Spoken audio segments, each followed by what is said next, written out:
Captain Lee Dongwu stood in the center of the grand hall. The walls were made of crystal that glowed with soft blue light. Around him sat hundreds of alien beings. Some had 4 arms, others had skin like metal, and many had eyes that glowed in the dark. They all looked at him with anger and fear. Lee Dongwu wore his best uniform. It was dark blue with gold buttons. On his chest were medals from many battles. But today those medals felt heavy. Today he was not here as a hero. He was here as the last hope for all humans in the galaxy. Dr. Park So-young sat behind him. She was a small woman with gray hair and smart eyes. She had been his friend for 20 years. Next to her was Commander Kim Tae-ho, a big man with scars on his face from old fights. These 3 humans were the only ones allowed to speak for their entire race. The alien in charge was called High Speaker Veltharion.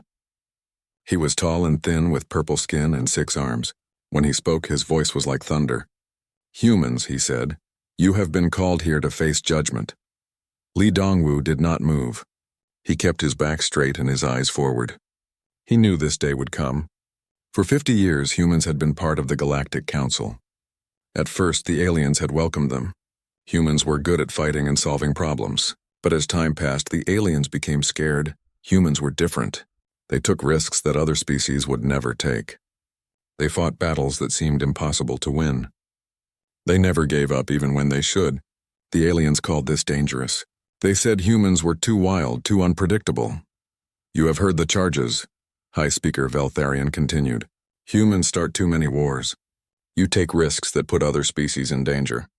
You refuse to follow the rules that keep peace in the galaxy." Dr. Park So-young whispered to Lee Dongwu, "They are afraid of us. That is all this is." Lee Dongwu nodded slightly. He knew she was right. Last year, humans had saved the Antari people from space pirates. The aliens said humans were too violent in how they fought. 2 years before that, humans had found a new way to travel faster through space. The aliens said it was too dangerous to use.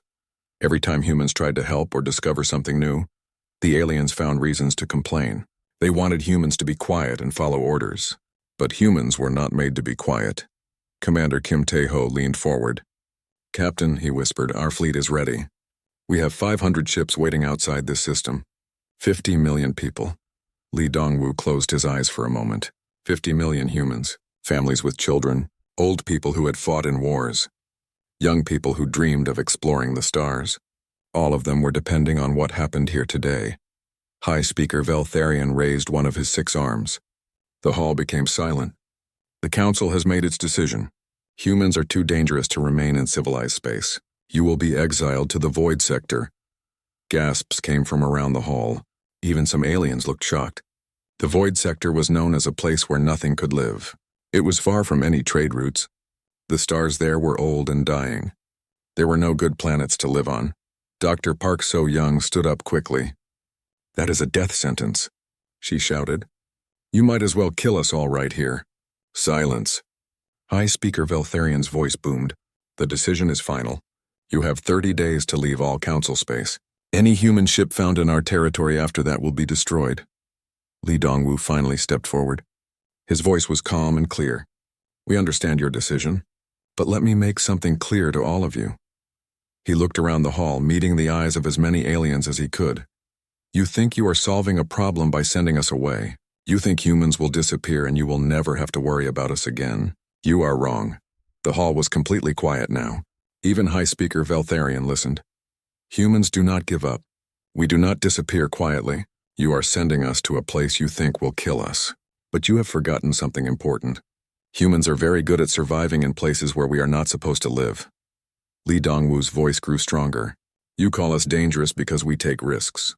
You call us wild because we do not follow your rules. But we call it being human. And being human means we will find a way to live even in the Void Sector." He paused and looked directly at High Speaker Veltharion. "One day you may realize that exiling us was not the solution to your problem.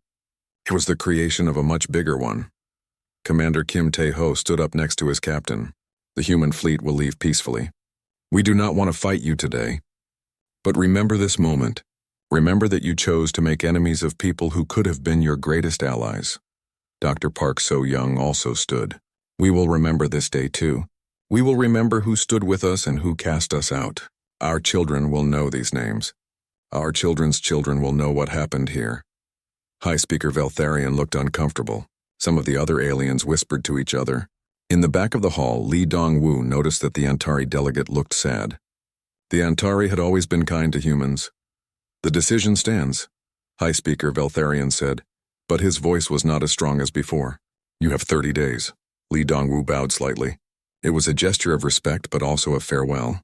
Then we will use those 30 days well. Thank you for making your feelings clear. It will help us make our own decisions in the future. As the three humans walked out of the hall, they could hear the aliens arguing behind them. Some were happy about the decision. Others seemed worried. A few thought the punishment was too harsh. On their ship, Commander Kim Tae-ho asked, "What now, Captain?" Li Dongwu looked out at the stars. Somewhere out there was the void sector. Somewhere out there was humanity's new home. Now we prove them wrong, my friend. We take 50 million humans to a place where nothing is supposed to live, and we build something beautiful. Dr. Park So-young was already working on her computer. I have been studying the void sector for years. There are things there that the Council does not know about. Strange energy readings, unusual stellar formations. They think it is empty and worthless. But you do not think so? Li Dongwu asked.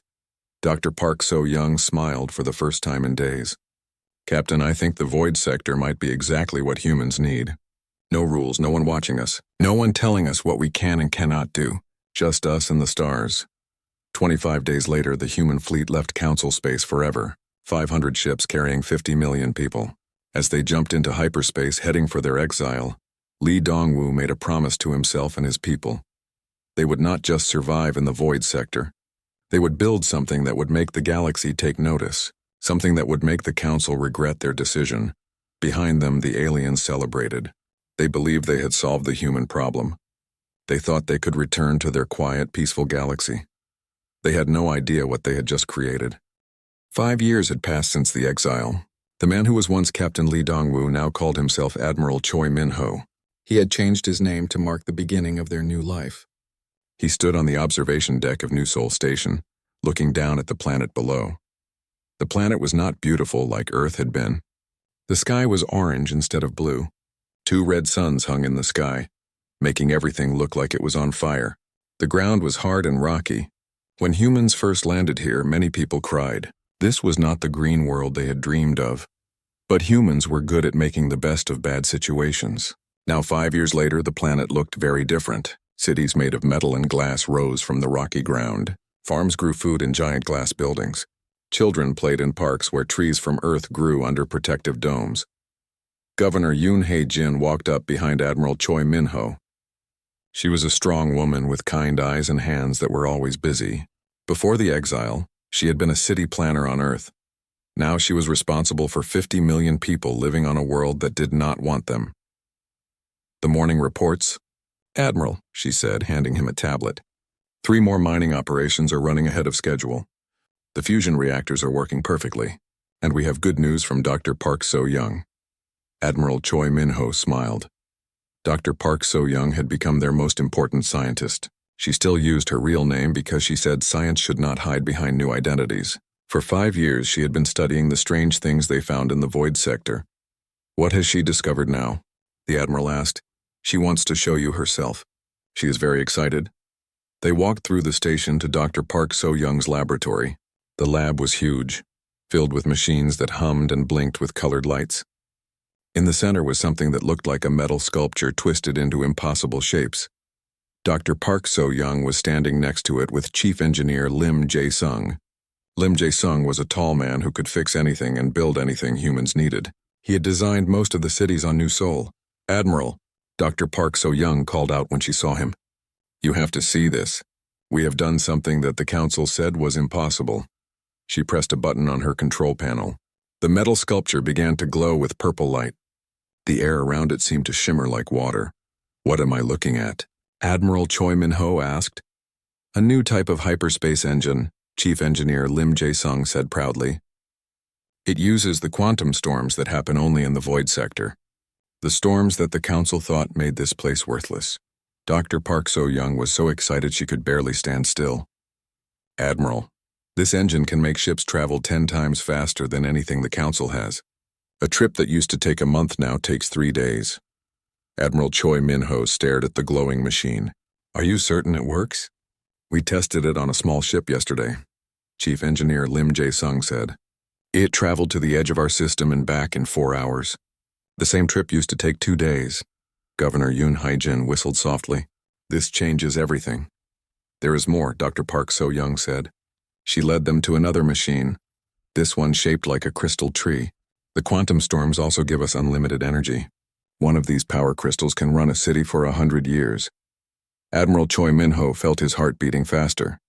When the Council had exiled humans to the Void Sector, they thought they were sending them to die slowly. Instead, they had given humans access to technology that could change the galaxy. A voice came over the station's speakers.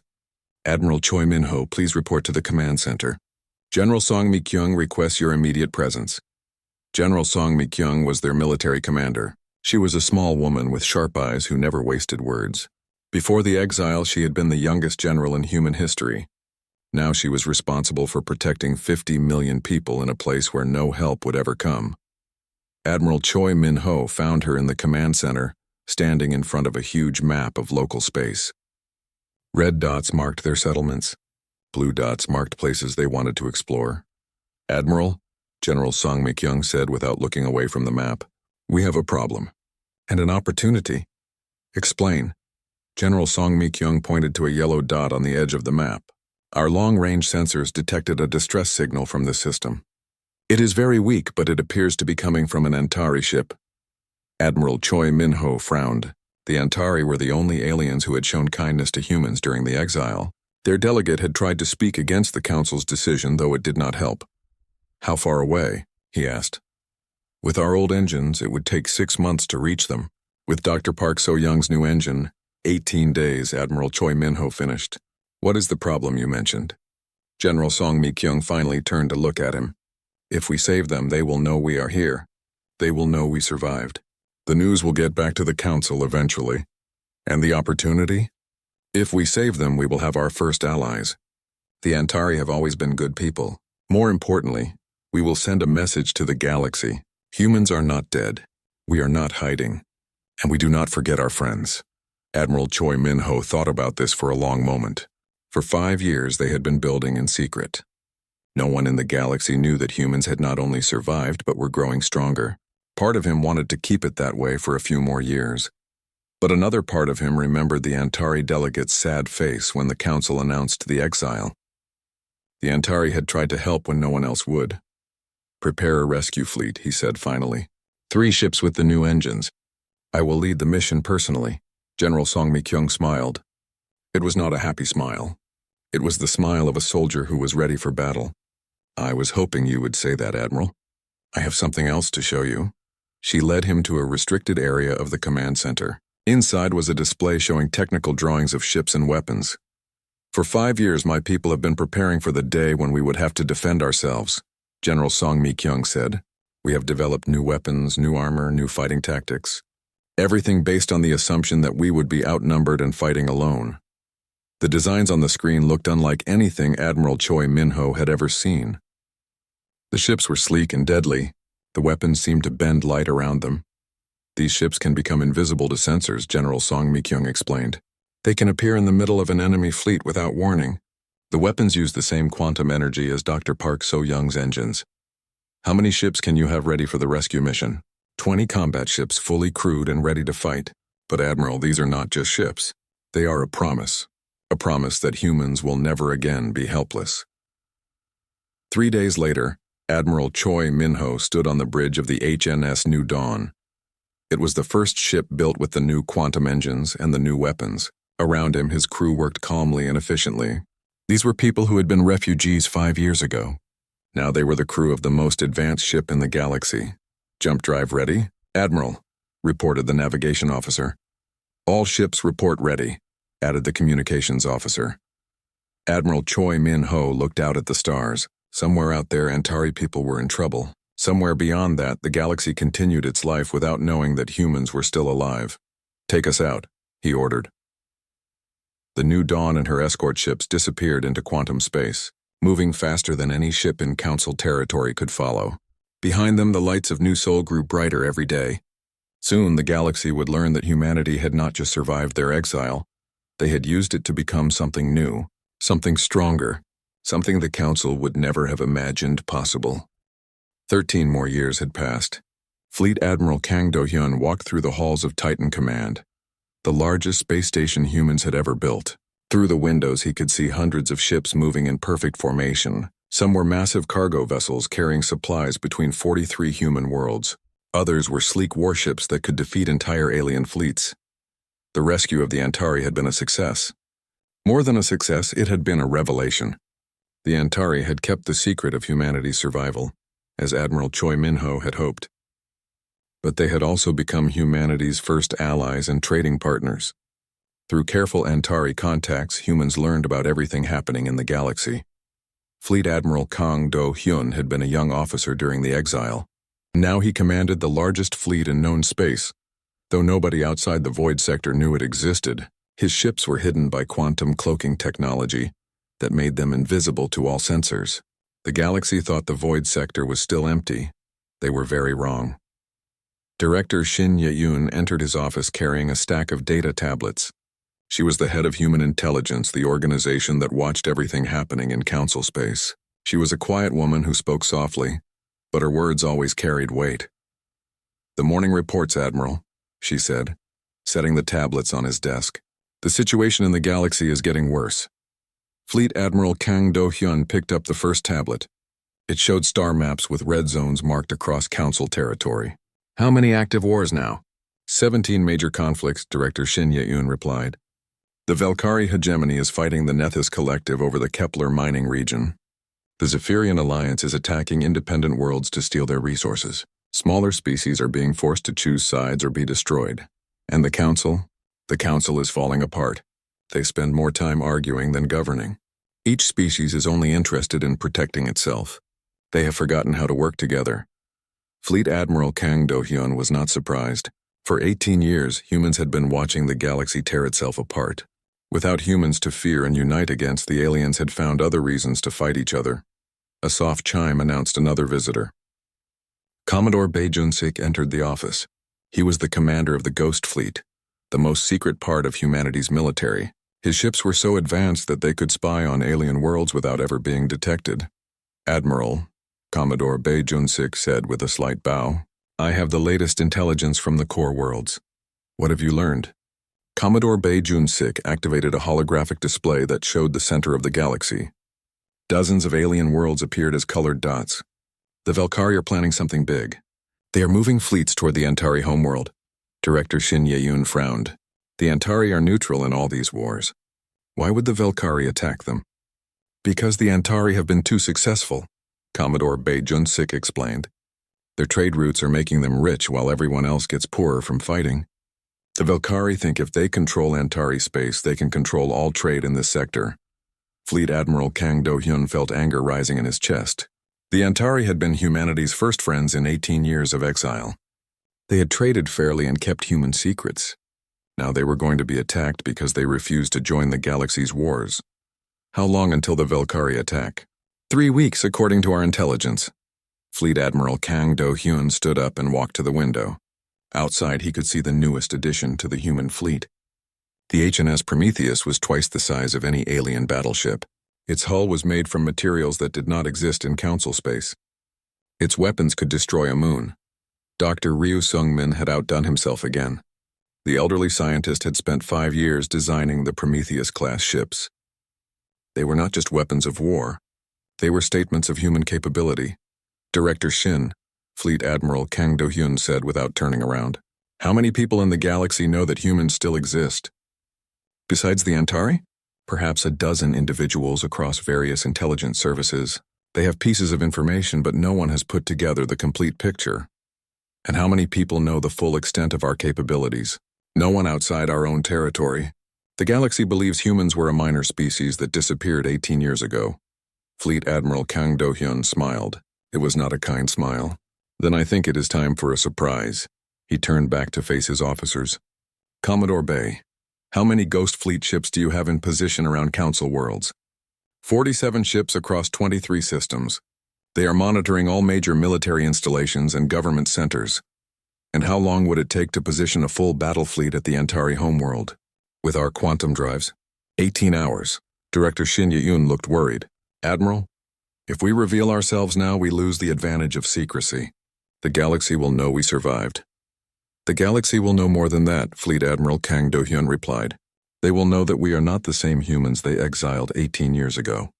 He walked back to his desk and activated the main communication system. This is Fleet Admiral Kang Do-hyun to all fleet commanders. Prepare for Operation Revelation. We are going to introduce ourselves to the galaxy. Over the next 3 days, the largest military movement in human history took place in complete secrecy. Quantum-cloaked ships moved through space faster than any alien technology could detect. Supply convoys that had taken weeks to organize during the exile now moved across dozens of star systems in hours. Dr. Ru Sungmin worked without sleep to ensure every ship was equipped with the latest weapons and defenses. His teams had been developing new technology constantly for 18 years. Plasma cannons that could pierce any known armor, shield generators that could protect entire fleets, point defense systems that could stop any missile or fighter. Chief Medical Officer Han Yu-jin prepared field hospitals on hospital ships larger than most alien space stations. She had learned during the exile that humans must always be ready to help those who needed medical care. The Antari might be wounded in the coming battle. On the bridge of the HNS Prometheus, Fleet Admiral Kang Do-hyun watched his fleet take position around the Antari homeworld. 200 ships materialized out of quantum space in perfect formation. Each ship was larger and more advanced than anything the Velkari had ever seen. Admiral, reported the communications officer, Velkari fleet detected at the edge of the system. 400 ships approaching on attack vector. Fleet Admiral Kang Do-hyun nodded calmly. The numbers were exactly what Commodore Bae Jun-sik had predicted. Are all ships in position? Yes, sir. Ghost fleet units are shadowing the Velkari fleet. Battle groups 2 through 6 are protecting the Antari homeworld. Battle Group 1 is ready for forward engagement. Open a channel to the Velkari fleet. On the main screen, the surprised face of a Velkari commander appeared. He had 4 arms and purple skin, just like the aliens who had exiled humanity 18 years ago. His eyes were wide with shock. This is Admiral Veltherin of the Velkari hegemony, the alien said. Identify yourselves immediately. You are interfering with official hegemony business. Fleet Admiral Kang Do-hyun smiled and stood up from his command chair. Behind him, the bridge was full of calm, professional humans operating technology the Velkari could not understand. This is Fleet Admiral Kang Do-hyun of the Human Empire, and you, Admiral Veltherin, are about to learn why exiling humanity was the biggest mistake the galaxy ever made. The Velkari commander's face turned pale purple, which meant he was very afraid. Admiral Veltherin had studied human history in military school 20 years ago. He knew humans were supposed to be extinct. That is impossible, Admiral Veltherin stammered. Humans were exiled to the void sector. Nothing can survive there. Fleet Admiral Kang Do-hyun's smile grew wider. Admiral, you are about to learn that humans are very good at surviving in places where we are not supposed to live. On the tactical display, the Velkari fleet was slowing down. 400 ships that had been racing toward the Antari homeworld were now stopping in confusion. Their sensors were telling them impossible things. The human ships were larger than Velkari dreadnoughts. Their energy signatures were completely unknown. Their formation was perfect despite appearing out of nowhere. All Velkari ships, Fleet Admiral Kang Do-hyun broadcast on an open channel. You will turn around and leave this system immediately. The Antari people are under Human Empire protection. Any attack on them will be considered an act of war against humanity. Admiral Veltherin found his voice again. The Human Empire? What empire? You are refugees, exiles. You have no authority here. Commodore Bae, Fleet Admiral Kang Do-hyun said calmly. Please show the Velkari what 18 years in exile has taught us. Commodore Bae Jun-sik was on his own ship, the HNS Shadow Strike. It was one of the Ghost Fleet vessels designed to be completely invisible until it was too late. He pressed a single button on his control panel. All around the Velkari fleet, space seemed to shimmer like water. Suddenly, 40 Ghost Fleet ships became visible. They had been there all along, close enough to destroy any Velkari ship instantly. The Velkari had never even known they were being watched. How? Admiral Veltherin whispered. 18 years ago, you thought you were solving a problem by exiling us, Fleet Admiral Kang Do-hyun said. You thought humans were too dangerous to exist in your civilized galaxy. You were right about one thing. We were dangerous. But exiling us did not make us less dangerous. It made us more dangerous. On the bridge of the HNS Prometheus, Supreme Commander Park Ji-won watched the tactical display with satisfaction. She had been promoted to overall command of all human military forces. She was a woman who had lost her family during the exile. Now she commanded the most powerful fleet in the galaxy. "Sir," reported the sensor officer, "I am detecting Nethys and Zephyrian fleets approaching from other vectors. It looks like they were planning a three-way attack on the Antari." Supreme Commander Park Ji-won nodded. The other alien powers had been working together to destroy the peaceful Antari. It was exactly the kind of behavior that had convinced humans the galaxy needed new leadership. "Contact Admiral Na Kyung-ho and Captain Woo Hyun-jae," she ordered. "Tell them it is time for the full revelation." Across the galaxy, similar scenes were playing out at 12 different locations. Human fleets appeared out of quantum space at every major battle zone where the galactic powers were fighting. Ships that nobody had ever seen before, operated by a species that was supposed to be dead. Admiral Na Kyung-ho commanded the Second Fleet at the Kepler mining region, where Velkari and Nethys forces had been fighting for 3 months. When his ships appeared, both alien fleets stopped shooting at each other and stared in shock. Captain Woo Hyun-jae led a smaller force to the Zephyrian border worlds, where the Alliance had been attacking independent colonies. Her ships moved with a precision and speed that made Zephyrian military commanders question everything they thought they knew about space warfare. Ambassador Oh Soo-jin sat in the communication center of Titan Command, coordinating the galaxy-wide broadcast that would change everything. She was humanity's chief diplomat, a woman who had spent 18 years preparing for this moment. "All human fleets report ready," she announced to Fleet Admiral Kang Do-hyun. "We have simultaneous contact with all major governments and military commands across the galaxy." "Begin the broadcast," Fleet Admiral Kang Do-hyun ordered. The transmission went out on every frequency used by every species in the galaxy. It reached the Galactic Council chambers, where High Speaker Veltharion was meeting with other leaders about the spreading wars. It reached military headquarters on dozens of worlds. It reached news networks and civilian communication systems. Ambassador Oh Soo-jin's face appeared on screens across the galaxy. She was calm and dignified, speaking in the common galactic language that all species understood. "People of the galaxy," she began. 18 years ago, the Galactic Council made a decision. They decided that humanity was too dangerous to exist in civilized space. They exiled 50 million humans to the Void Sector, believing they were solving a problem. On the tactical screens around Fleet Admiral Kang Do-hyun, he could see alien fleets everywhere beginning to retreat. The appearance of human forces had stopped active battles across 17 star systems. "Today," Ambassador Oh Soo-jin continued, "we return to inform you that the problem was not solved. It was transformed. You exiled humans to make them disappear. Instead, you gave us the time and space to become something greater than we ever were before." In the Galactic Council chambers, High Speaker Veltharion was staring at the screen with his 6 arms trembling. Around him, other alien leaders whispered in fear and confusion. "The Galactic Council wanted peace," Ambassador Oh Soo-jin said. "But look around you. Since our exile, you have fought more wars than in the 100 years before. You have attacked peaceful species. You have forgotten how to work together. You have become the very thing you accused us of being." Fleet Admiral Kang Do-hyun watched as the Velkari fleet began to turn away from the Antari homeworld. Admiral Veltharon's face on the communication screen showed a being who had realized he was completely outmatched. "This is Admiral Veltharon to all Velkari ships," came the transmission. "We are withdrawing from this system immediately. Do not engage the human fleet." But not all aliens were ready to accept this new reality. A Zephyrian commander named War Chief Zek Tolan was leading an attack on a colony world called Haven. When Captain Woo Hyun-jae's ships appeared to defend the colonists, he decided to fight. "I do not care if humans have new ships," War Chief Zek Tolan broadcast on an open channel. "You are still the same weak species we helped exile 18 years ago."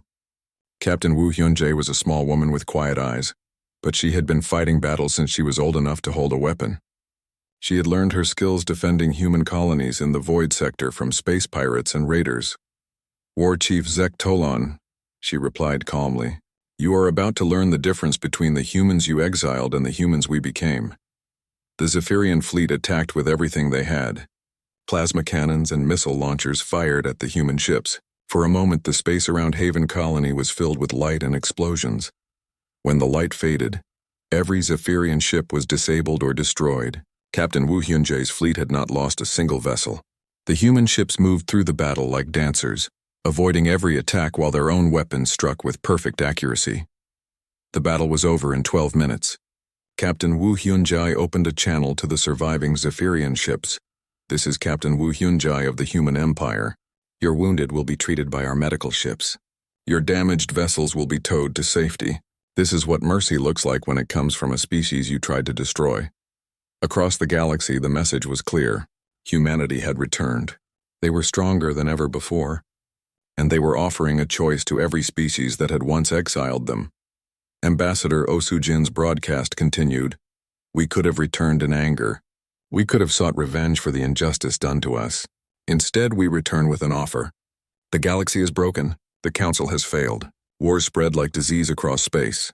She paused, looking directly into the camera. "Humanity offers a new way forward.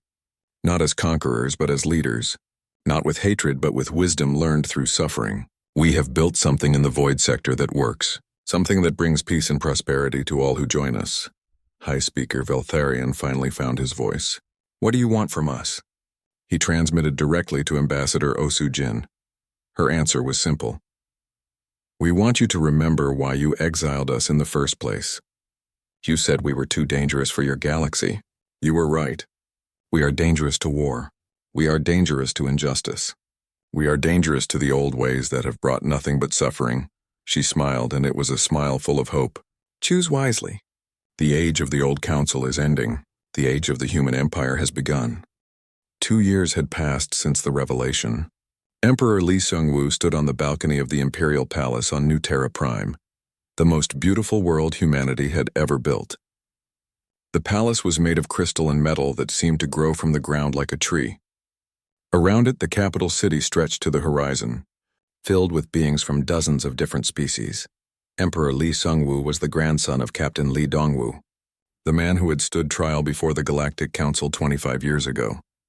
He had inherited his grandfather's calm strength and his determination to see humanity succeed. But unlike his grandfather, he ruled not just over humans but over an empire that spanned half the galaxy. The transformation had been faster than anyone expected. Within 6 months of the revelation, 12 alien governments had asked to join the human empire. Within a year, the old Galactic Council had dissolved completely. The species that had once exiled humanity now begged for protection from the wars that were tearing the galaxy apart. Chancellor Young Eun-bi walked up behind the Emperor. She was a young woman with bright eyes, who had been chosen to lead the Galactic Reconstruction Council. Every day she worked with representatives from hundreds of species to rebuild what the wars had destroyed. "The morning reports, Your Majesty," she said, offering him a tablet. "The Velkari hegemony has formally requested full membership in the Empire. High Speaker Veltharion himself is coming to make the request." Emperor Lee Seung-woo smiled. "The same Veltharion who pronounced our exile 25 years ago?" "The very same. He is bringing his entire government to New Terra Prime.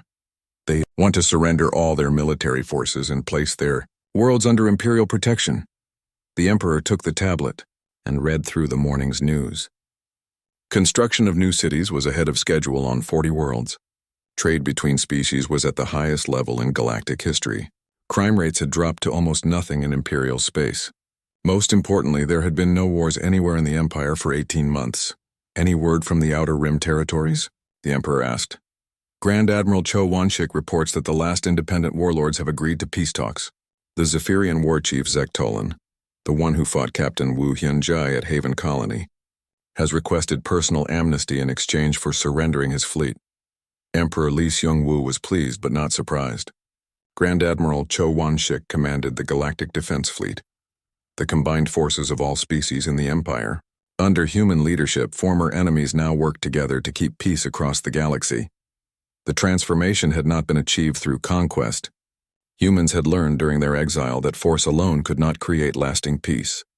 Instead, they had offered something the galaxy had never seen before, a government that actually worked. Dr. Kim Ah-young approached from the palace gardens. She was the director of the Interspecies Relations Institute, responsible for making sure all species in the empire felt valued and protected. She was a small woman with gray hair, but her work had prevented dozens of conflicts between different alien cultures. Your Majesty, Dr. Kim Ah-young said with a slight bow, I have the final preparations for today's ceremony. The Memorial of Exile will be dedicated in 1 hour. Emperor Lee Sung-woo nodded. Today was the 25th anniversary of humanity's exile from the galaxy. It had been declared a day of remembrance throughout the empire. Not a day to celebrate revenge, but a day to remember the lessons learned from suffering. They walked together through the palace to the memorial hall. The walls were covered with the names of every human who had died during the exile years. 50,000 names of people who had not lived to see their species become the leaders of the galaxy. At the center of the hall was a crystal sculpture showing a human family looking up at the stars. The man, woman, and child in the sculpture had faces that showed both sadness and hope. Below the sculpture were words written in every language spoken in the empire. To those who cast us out in fear, we forgive you. To those who welcomed us back in friendship, we remember you. To those who will come after us, learn from our journey. Chancellor Jung Eunbi led a group of school children into the hall. They were from a dozen different species, human, Antari, Velkari, Nethys, and others. They all wore the same school uniforms and laughed together like children everywhere. Your Majesty, said a small Antari girl with large dark eyes, my teacher says your grandfather was exiled from the galaxy. Is that true? Emperor Lee Sung-woo knelt down to speak with her at eye level. Yes, little one. My grandfather and 50 million other humans were sent away because the galaxy was afraid of us. But why were they afraid? Asked a human boy standing next to her. Because we were different, the emperor replied. We took risks that other species thought were dangerous. We asked questions that made people uncomfortable. We refused to give up when things became difficult. A young Velkari child raised one of his forearms. Are we still afraid of humans? Dr. Kim Ah-young answered this question. No, dear one. We learned that being different is not something to fear. It is something to celebrate. Humans brought new ideas to the galaxy. Other species brought their own gifts. Together, we are stronger than any of us were alone. The ceremony began as representatives from every world in the empire gathered in the memorial hall. High Speaker Veltharion was there, looking very old and tired. He had spent the last 2 years traveling across the galaxy, apologizing to human communities for his role in the exile. Grand Admiral Cho Won-shik stood with other military leaders. His uniform showed ribbons from battles across the galaxy, but also medals for peacekeeping and humanitarian work. The imperial military was trained to protect, not to conquer. Ambassador Oh Soo-jin spoke first.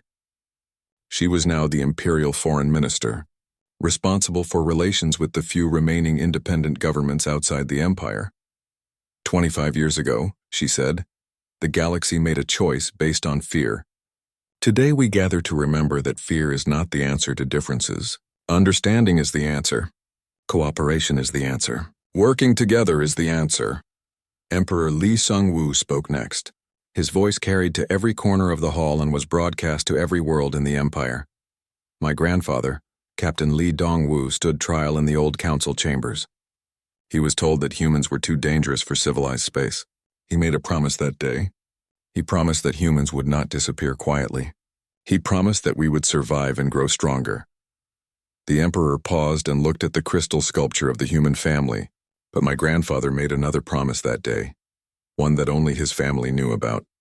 He promised that if humans ever gained power in the galaxy, we would use that power to make sure no other species would ever suffer what we suffered.